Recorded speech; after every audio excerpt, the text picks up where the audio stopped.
we have tremendous power to influence our emergent health and healing.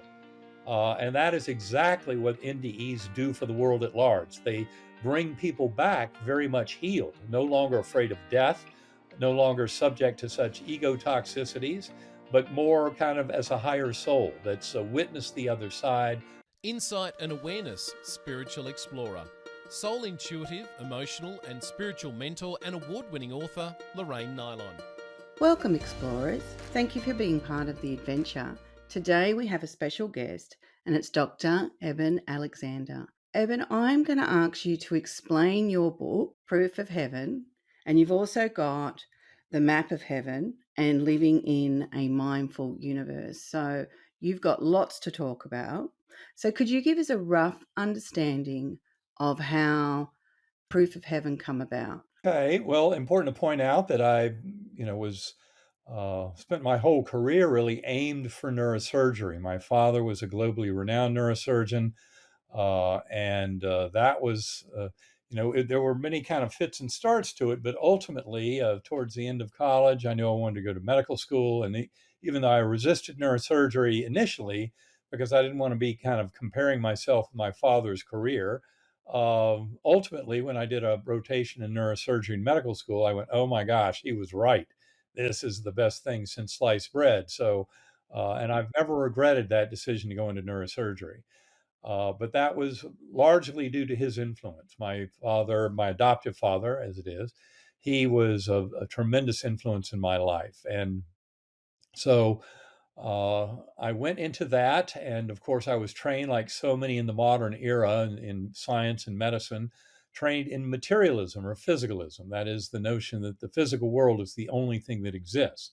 And of course, we kind of vaguely muse in the background that we must somehow come up with a way to explain consciousness and mind, and phenomenal experience in the setting of that materialism. And that's never really gone anywhere.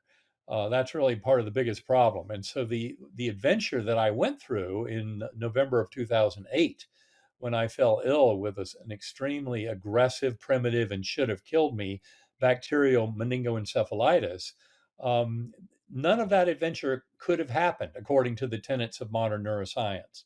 And the reason for that is that this severe form of bacterial meningitis is a perfect model for human death because it preferentially wrecks the neocortex, and if you ask any neuroscientist, they would say the neocortex is the main calculator involved in all the detailed pieces of conscious awareness in a human being.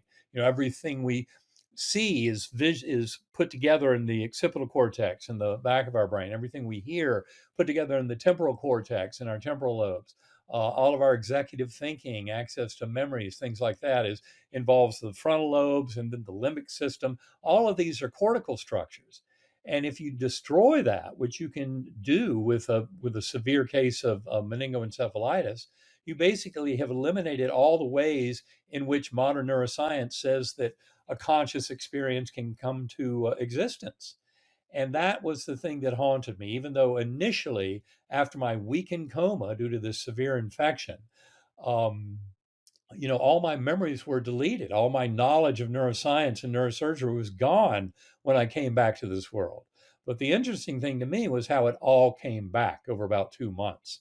And in fact, we discuss a lot of these mysteries much further than I do in the book Proof of Heaven, in our third book, Living in a Mindful Universe. But the book Proof of Heaven, to get right back to your question, was really just my admission as a modern medical scientist who had a richly spiritual experience that was completely impossible according to the tenets of modern neuroscience. I mean, my awareness should have been dumbed down to almost nothing given the objective damage to my brain. And that's not just the damage I presented in the book Proof of Heaven, but there's a medical case report on my medical records. It was written by three doctors not involved in my care, but fascinated by my recovery.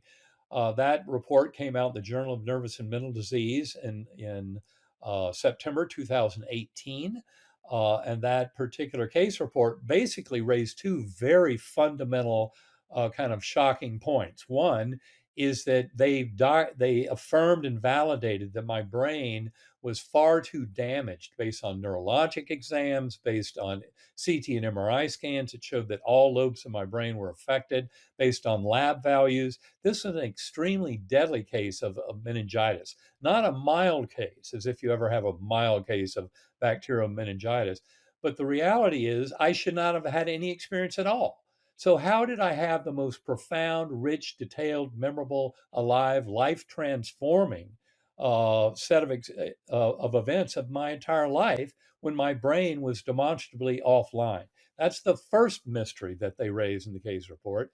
And the second, which goes even further, is how in the world do you explain this recovery? Because, in fact, when they submitted the case report, the peer review editors of that scientific journal said, well, wait a minute, this case is unprecedented in the medical literature. They called it absurd.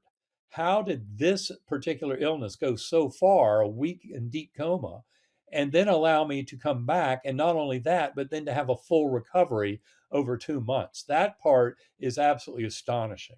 I mean, my doctors expected at the beginning of the week that I had a 10% chance of survival. By the end of the week, only a 2% chance of survival.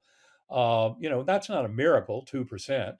But to then wake up from that coma with a brain that was devastated to the point where I didn't even recognize my loved ones at the bedside, my mother, my sisters, my sons. I had no idea who these beings were. All I knew was where I'd just been, this extraordinary journey, which is what I reported in the book Proof of Heaven. And So the peer reviewers said, "How do you explain it?" And the three physicians, Dr. Lauren Moore, Surbicana, and Bruce Grayson, who wrote the case report, said it's because he had a near-death experience. That explains this recovery. Now, they didn't go into more detail. They would use words like, psycho neuroimmunology, to explain things that we don't know about. But basically, they were saying this kind of extraordinary healing is something we've seen before. We see it in the setting of near death experiences, like Mary C. Neal, who wrote the book Dying to Heaven and Back. And in her book, she basically had an over 30-minute warm water drowning kayaking in Chile in the late 1990s. And ask any doctor, what's your brain going to be like after more than 30 minutes of a warm water drowning? They'll say your brain will be mush. But they brought her to the surface dead. They resuscitated her. She had a long recovery, but she ended up, going back into orthopedic surgery full time and also sharing her story, just like I share mine. Or Anita Morjani, who wrote the book Dying to Be Me, who had an advanced stage 4 lymphoma, who should have been dead within hours of her presentation to a Hong Kong emergency room back in February 2006. And yet she had an extraordinary NDE that resulted in her cancer going away. That is the most important set of lessons that comes out of the modern NDE literature. Is just a reminder that as spiritual beings, we have tremendous power to influence our emergent health and healing. And that is exactly what NDEs do for the world at large. They bring people back very much healed, no longer afraid of death, no longer subject to such ego toxicities, but more kind of as a higher soul that's witnessed the other side, realizing that our brain is not the creator of consciousness. The brain, in modern neuroscientific terms, is merely a transceiver or potentially a reducing valve or a filter, what have you. But it's our interface to that much grander consciousness of the mind of the universe. And that is where this world is headed. And the science of consciousness is shifting dramatically to accept this. But my book, Proof of Heaven, was really the first kind of statement of this kind of reality for all of us. And I look back on the book, Proof of Heaven, as more of a question mark. It simply says, yes, okay, these things are real. They happen. They can happen to any one of us, including, a Harvard neurosurgeon. But I've heard, thousands of stories from the millions of people who have had these experiences that have been very helpful to me in terms of understanding more deeply the nature of our relationship with the universe. I think it's important to point out that something like 90% of near-death experiencers, and this certainly includes people who are agnostic, atheist, what have you, but they have these experiences, and whoa, does it change their view? And more than 90% of NDEers come back to this world knowing that there is a loving God force at the core of the universe. And I came back realizing it doesn't matter if you want to call it God or Allah, Brahman, Vishnu, Jehovah, Yahweh, Great Spirit. You're not owning it. It is Yeah. actually the master of what is going on, and in many ways, this lesson from NDEs instructs the religions of the world to unite around the common fundamentals from the NDE world of love, kindness, compassion, mercy, acceptance, when necessary, forgiveness, and never forget gratitude. But they teach us that we're really spiritual beings in a spiritual universe. And once people realize this is not a battle between science and spirituality, but that in fact science and spirituality greatly strengthen each other, that's when all this starts to make far more sense. And that's the kind of thing we discuss not in the book Proof of Heaven and Map of Heaven. Map of Heaven is where I simply talk about all the other experiences related to me from other people at my talks who would hear me talk and say, well, I'll tell you something I've never told anybody this before, but, and then they'll share a story with me that could change the world. And there are millions of those stories out there. And yet our culture tends to say, no, no, no, no, science says that's not possible.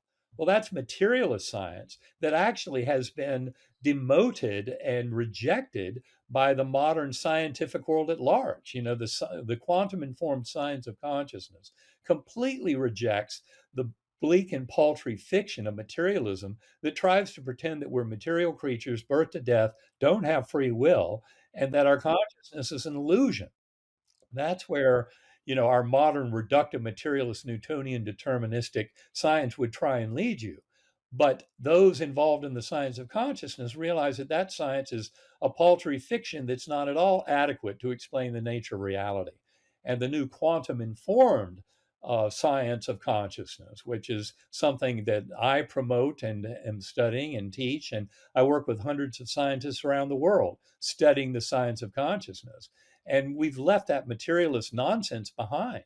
Go to GalileoCommission.org or scientificandmedical.net, and you'll see two of the scientific groups that I work with on a regular basis who are trying to push our science forward to a point where we can more fully explain the nature of consciousness, as opposed to simply rejecting all of this as being impossible according to our weak and paltry materialist models that pretend the brain is creating consciousness locally out of physical matter. That's just not true. And this is where Proof of Heaven, in many ways, has helped contribute to a scientific revolution. Oh, I that's know. for sure. And I Uh, think that the important thing for everyone to remember is that we're in an exploration. We try to grab a hold of these beliefs that we understand everything, and we understand very little. So when we let out, and that's what science should be, the exploration, right. and find an answer to the question, and every answer brings us to another question. So that's a lot to take in, what you're talking about, and a lot of people will struggle with it because it hits their control structures and their belief systems, and then they wobble in the fear of losing what they think they know.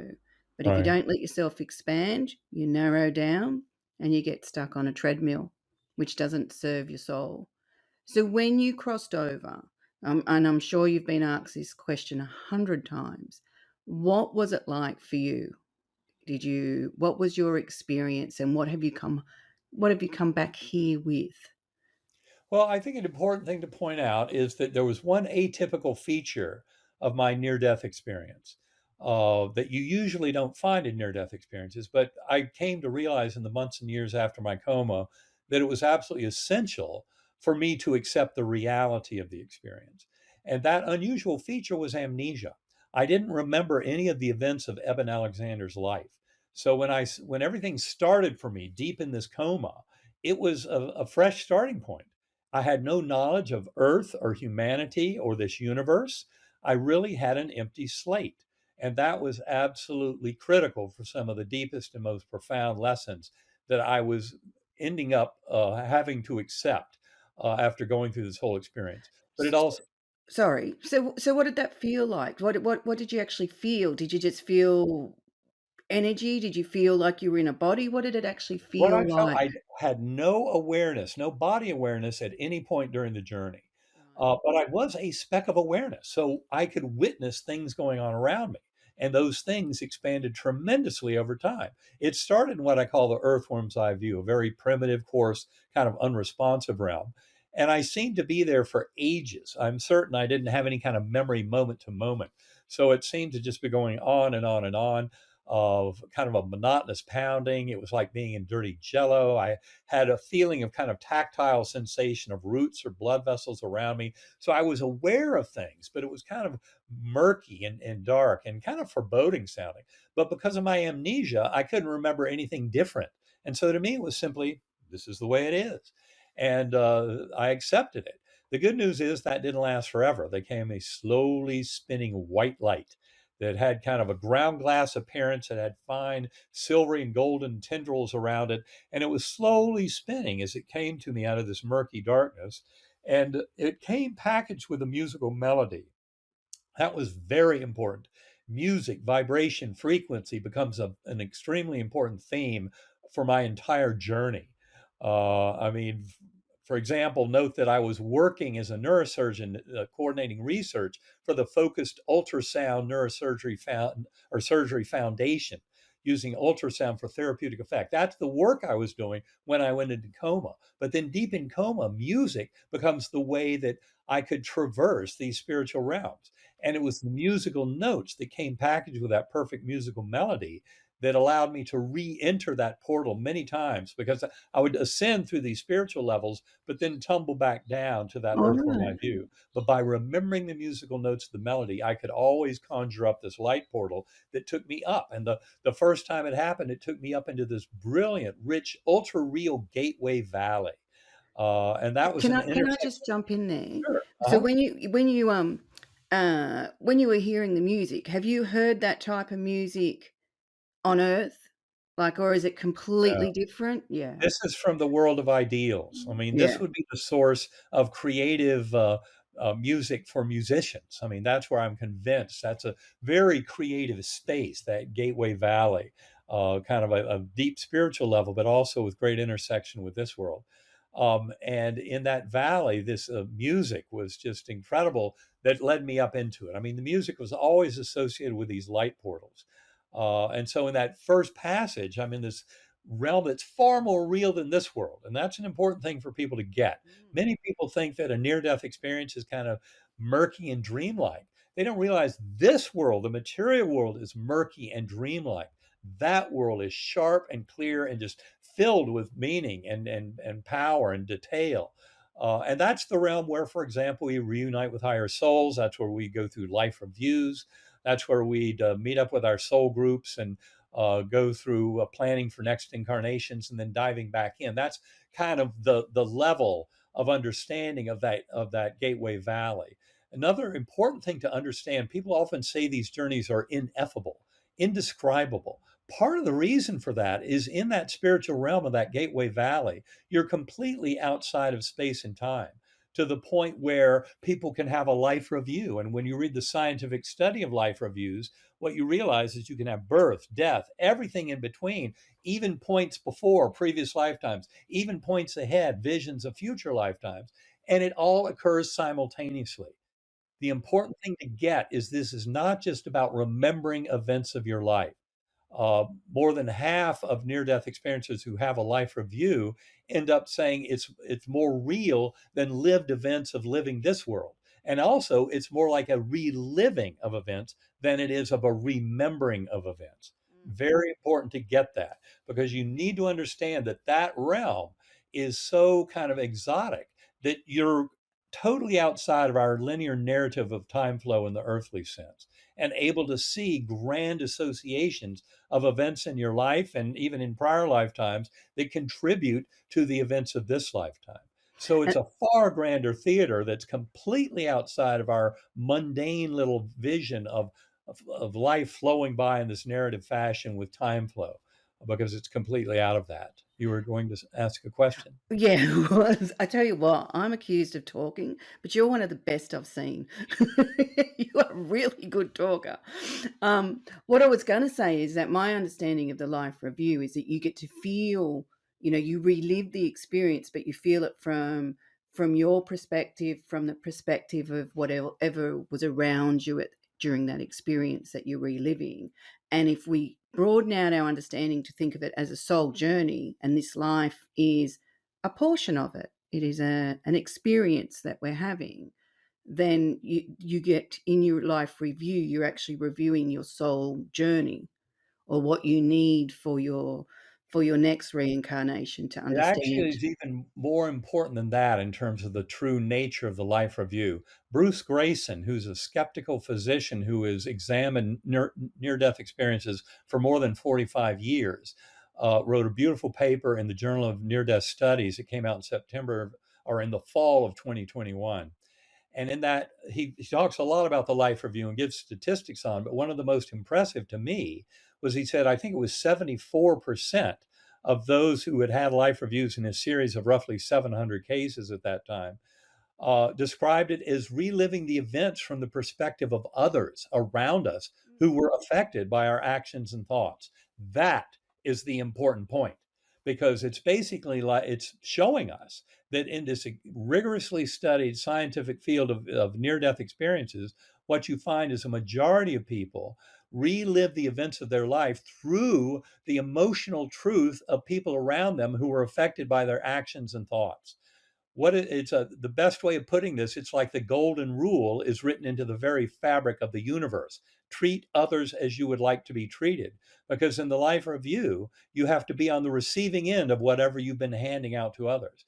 And in fact, I think that in many cases of a negative or distressing or hellish NDE, which is roughly 5% of all NDEs, that a significant proportion of those are people who have a life review that's so uncomfortable because of all the pain and suffering they handed out to other people, all the greed and selfishness they demonstrated, that when they're on the other side of it, it feels horrible.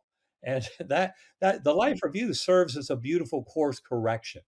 Now, of course, the life reviews happen for those who pass too. If you read the book of Christopher Kerr, Kerr, he wrote a beautiful book, came out about 3 years ago. It's called Death is But a Dream. He's a hospice doctor in Buffalo, New York. All he does is hospice. He doesn't care about near-death experiences one bit. And yet what happens is in the hospice literature and in his experience, you find the exactly same things are happening. People are going into a review of their lives. Their loved ones are coming out of the spiritual realm to welcome them over. And in that process, are reminding them of events they lived through in their life that might have been a challenge at the time, but now can serve as kind of a teach point and a touch point, the help in the learning and teaching of these lessons.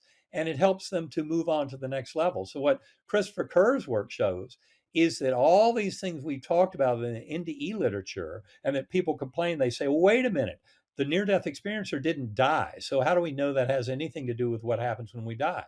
Well, we know it because Christopher Kerr in his book, Death is But a Dream, has shown us that the very same thing happens in the hospice world. So our loved ones do come to greet us, just as Gregory Shushan has written about extensively in writing about near-death experiences in tribal cultures and Aboriginal cultures and ancient cultures going back through history, and finding that the most common ingredient is that our loved ones appear to us.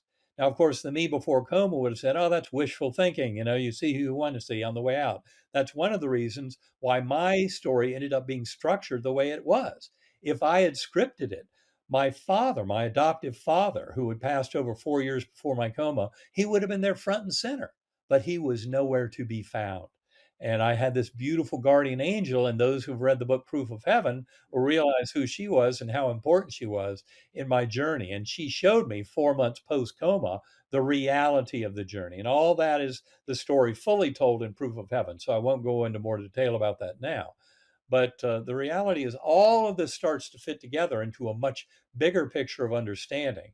And when you realize it doesn't violate any of our notions of science or, especially with quantum physics. And in Living in Mindful Universe, we go into great detail about how you have to unify quantum physics, neuroscience, and the hard problem of consciousness, the binding problem in philosophy of mind, that is the apparent unity of consciousness within the individual, which is very hard to explain from a materialist perspective if it's all due to different neuronal populations. and also parapsychology and all of its evidence for non-local consciousness. But all of these fields contribute tremendously to the modern science of consciousness, which is greatly expanding beyond that simplistic falsehood of materialism that pretends that our brain creates consciousness, and when our brain and body die, that's the end of our conscious awareness. That is simply untrue. Yeah, for sure. So, so I'm going to ask you the big question that we ask all the guests. What does humanity need to acknowledge and understand for us to evolve? What do you think is the most important thing we need to get our heads around? Well, in many ways, I'd say the lesson that we portray in our book, Living in a Mindful Universe, is right there at the heart of the lesson that needs to come out to this world. And that is, we point out how the modern science of consciousness is illuminating how we're really sharing the mind of the universe, that we're all in this together, just as those life reviews show us. When we can experience, our mental space shared with the mental space of those who've left the physical plane, as well as some who are still in the physical plane, we start to realize that that mental one mind is truly what we're bound together through, and that binding force of love is what brings us all together in this. So it's really an understanding that if we hurt others, we're hurting ourselves in a very real sense. Yeah. And we need to wake up to that and away from the crazy slumber of that materialist thinking that we're all separate. The false sense of separation inherent in materialist thought, in scientific materialism, is very deadly. It's what has allowed for all the greed and selfishness, the corporate greed, for example, in the energy industry, and how they've basically, we knew in the early 20th century that burning carbon-based fuels would ultimately make the planet hotter. When I was studying science initially back in the 70s and 80s, we knew climate change was very real and it was going to be a horrible problem for our children and grandchildren. We didn't realize it was going to be a horrible problem for us. And then here we go in the last 10 or 20 years, and the whole world is on fire. Yeah. And it's because of human caused climate change. There's no scientific debate about that. It's absolutely a fact. And it's that corporate greed, because those scientists at those energy companies knew this. They knew they were baking the planet, but they didn't care because the profit motive was so gigantic. Why would they care when they were making so much money? But now the world is paying the price. And each year, the UN climate reports are much worse than predicted, a year or two Mm, earlier.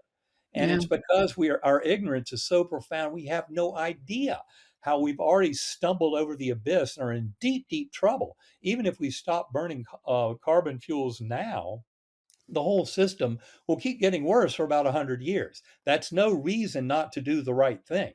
It's Mm, actually even more reason to do the right thing now. But this awakening is about realizing we're all in this together. And when we hurt others, we hurt ourselves. And especially when you realize that a huge part of the science that supports everything I'm talking about is the reincarnation literature, uvadops.org, for example. Dr. Jim Tucker, Dr. Ian Stevenson, they've studied more than 2,700 cases of past life memories in children suggestive of reincarnation over 6 decades. And 1,700 of those 2,700 cases are what they call solved. That is, they've actually found the person who lived before.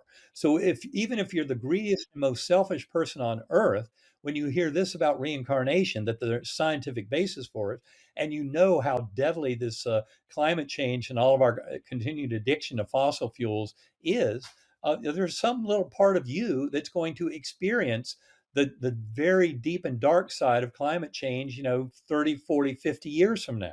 If you need that as an incentive to get off your tail end and start helping this world to go to sustainable energy and quit ruining our planet with a burning of carbon-based fuels, let's do it.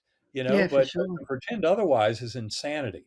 And There you is an know, insanity. There is an insanity to it. And it's really interesting is that the corporations that are making the huge money are raping the planet that we need to survive. And the people, all their resources and money and all the rest of it starting to be extracted as well. So it's like this continuous form of indifference, indifference, indifference. And the right. majority of people are the ones paying the biggest price. Well, that is true. And the only good news in this whole situation is that it's getting so bad and Yeah. so obvious with the Canada on fire, the Western U.S. Last year on fire. Australia, of course, has had horrible trouble with these fires. And then, of course, there are floods and Mm. droughts and every bit of it. I mean, what climate change means is whatever is, the floods, the droughts, et cetera, will all just get worse. And when you have polar cold over Texas in the U.S., which we had 2 winters ago, something's obviously very off, and that's all due to climate change and a weakening of the jet stream and the polar vortex and all that kind of thing. It's all tied together, and we're in so much ignorance about this. The Gulf Stream, for example, which carries all that warm water from the Caribbean Sea up to Ireland and the northwest coast of the British Isles.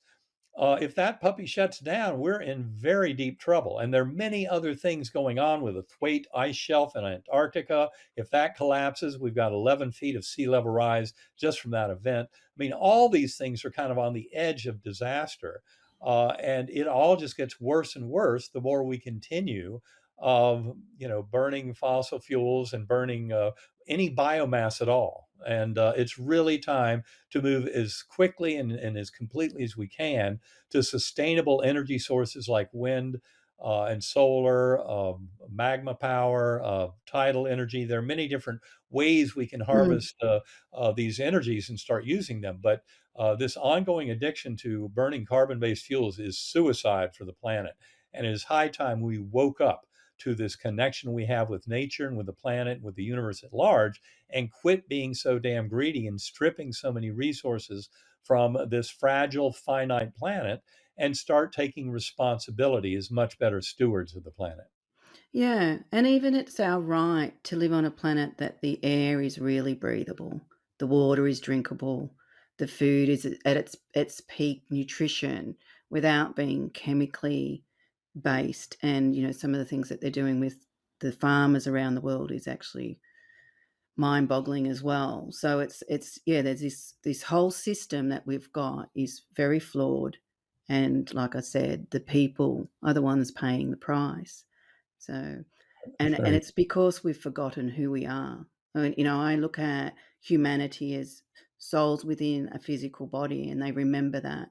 So when you see us act from kindness, like when we do have the floods, people come out of the woodwork to help other people. We become little heroes, but that's because we're working from our soul. We're caring. So Right. so that's the true essence of who we are. When we go back into our greed and couldn't be bothered and it's not my problem, we're operating from, I refer to it as mankind, which a lot of people don't like that word anymore, but it's just, I just used that 20 years ago, so I'm just sort of going to continue, is that we forget that we're souls in a physical body, and that's what I mean by mankind. Right. So, and I believe that the soul review, we can do that. I class that as spirituality. If you're actually giving yourself permission to be reflective of what you're experiencing and how you have impacted people around you, you're on a spiritual journey. So, how you do that is unique to you, and it should be unique to you. And it's about really taking responsibility for your own consciousness and your own evolution, which then would move out into being a contributor to the evolution of the planet as well. Well, absolutely. That's a beautiful way of putting it, Lorraine. And Mm. that's really, I think, the big message now is we need to all wake up to this, wake out of that deep slumber of. It's kind of funny how DeSantis, the politician in the U.S., talks about the woke culture. Well, he's really kind of preferring the deeply asleep culture that he represents, which is asleep at the wheel, which is the reason we're in so much trouble. Mm. So we need to wake up, and that involves a tremendous kind of shift in humanity and certainly in our politics and political leadership. But it's really up to the people of this earth to get rid of all those fossils in government who have been leading us down this horrible pathway. We need a lot of young, bright, intelligent people. In the U.S., we need term limits. We need to get rid of this whole host of older politicians, generally white guys, who have taken us down this horrible pathway. And it is high time to get rid of all of them. And that also includes, of course, when we talk about authoritarians and warmongers. It's up to the people of the world. Now, I realize there's propaganda and other problems with Mm, information flow, but it's really up to all of us to get rid of the crazy despots on this world, especially those who would even consider the use of nuclear weapons.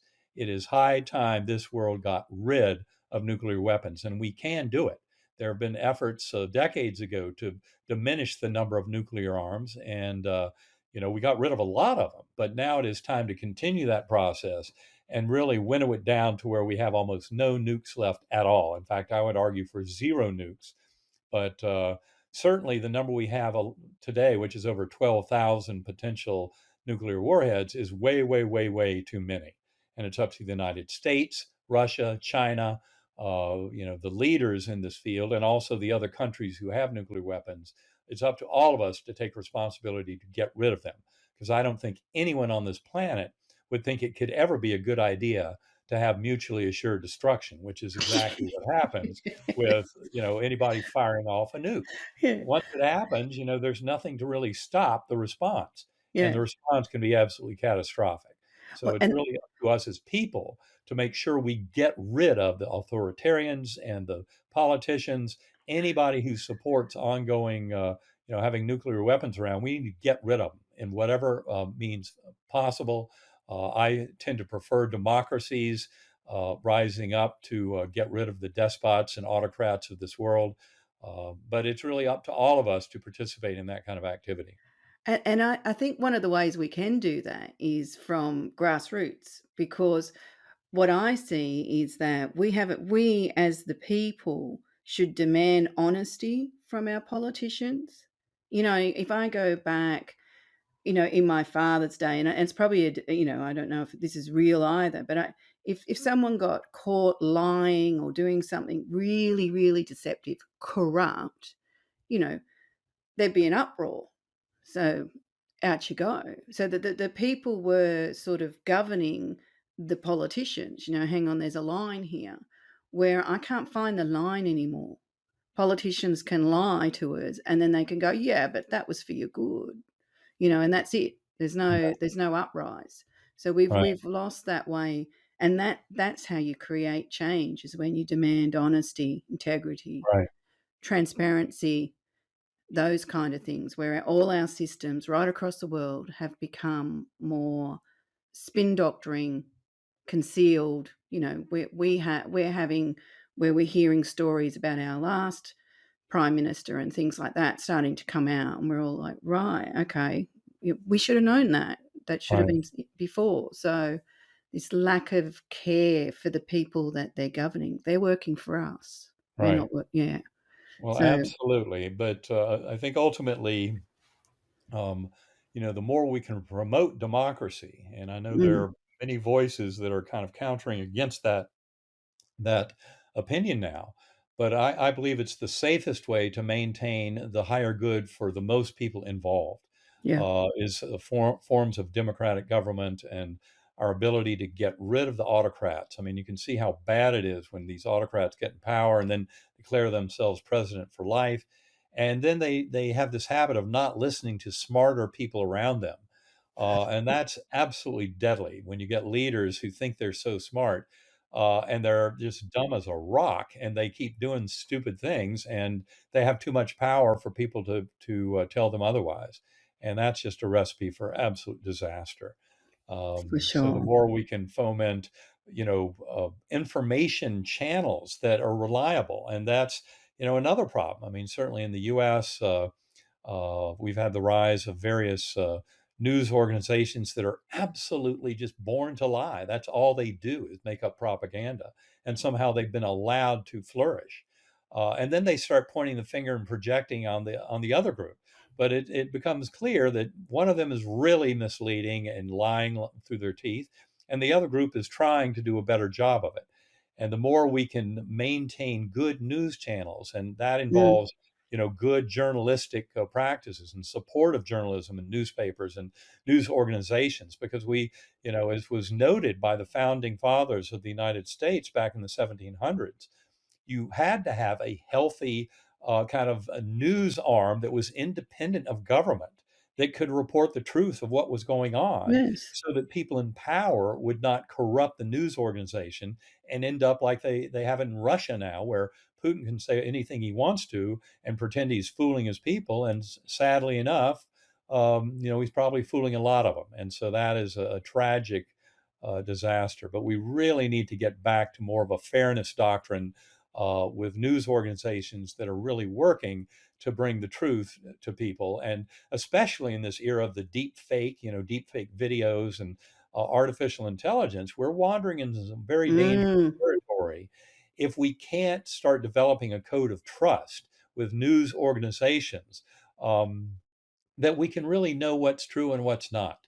And, that we can use those forces to kind of stomp down on these forces of propaganda and forces of political kind of lying.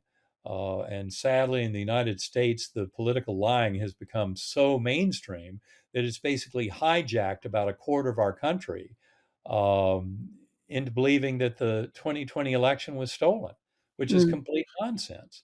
And yet, there's a significant portion of people who believe that, mainly because of corrupt news organizations that are perfectly willing to lie through their teeth, no matter what, to kind of sell shares. They basically, as with the trial of Fox News in the U.S. The last few months, um, they basically admitted they were selling their soul to the devil and just lying to their people, complete lies, just to keep their market share. And when market share rules the day, we're in deep trouble. We need truth and honesty and a clear depiction of real events. That's what we need to honor in our modern world, and to absolutely destroy those news organizations that willingly lie through their teeth and just are obviously corrupt. yeah, I agree. And it's interesting. I wrote in the last book I published, "When Did Truth Become the Enemy?" And I was referring more within ourselves.